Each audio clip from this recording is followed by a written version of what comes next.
Welcome to the Genius Factory. Enjoy the video. You start by confirming compatibility and power. Plug the USB computer into a known good power source and connect a powered USB hub if the device needs more than 500 mAh.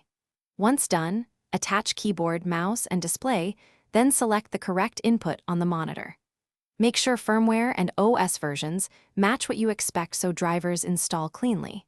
You want the device visible to your host immediately, not after chasing missing peripherals, so double-check connectors and power before proceeding.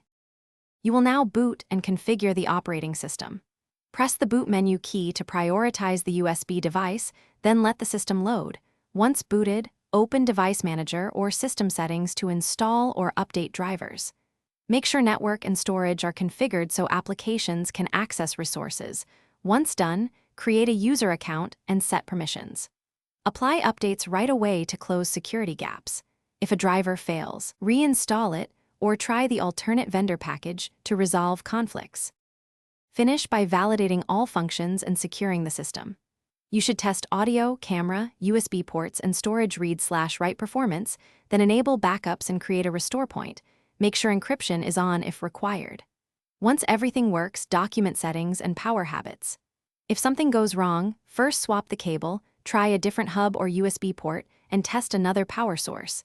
These simple swaps fix most issues. If problems persist, collect error codes and retry driver reinstall before escalating.